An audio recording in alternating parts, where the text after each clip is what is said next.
When somebody whom we love intensely dies, we feel like broken-hearted and life becomes meaningless. No consoling words or actions brings any sort of immediate solace because we are deeply broken. When John describes the resurrection of Lazarus, he also intends to awaken our own faith so that resurrection is not something that takes place at some distant future but is a living reality. In John's Gospel, chapter 11, verses 11 to 45, Jesus is told that one of his closest friend Lazarus is gravely ill. By the time he makes his way to his home, Jesus is met with the news that his friend died. In fact, he's been in the tomb for 4 days.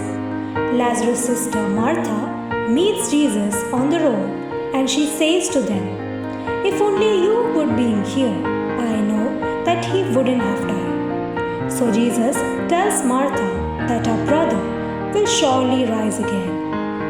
And Martha affirms her belief that Lazarus will be a part in the resurrection on the last day. And it is at this moment that Jesus says something mind-blowing. He says to Martha, "I am the resurrection and life. The one who believes in me will live, even though they die.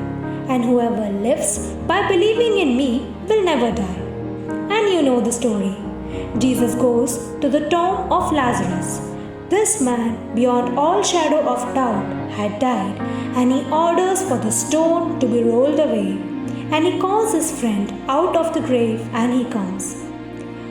Above reveals that Jesus himself is resurrection and the eternal life, and this reflects our present life as well as our life to come.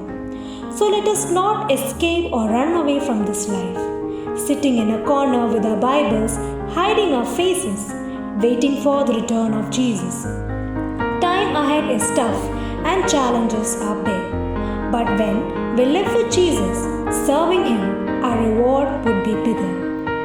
When you come before God in prayer, come trembling and in fear with a hope that the Lord will appear in His glory one day and salvation will come.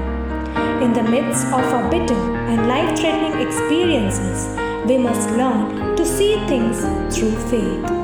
We need to stay closer in harmony with the confidence that we are safe in God's arms and that His righteous right hand will deliver our souls from death, our eyes from tears, and our feet from falling.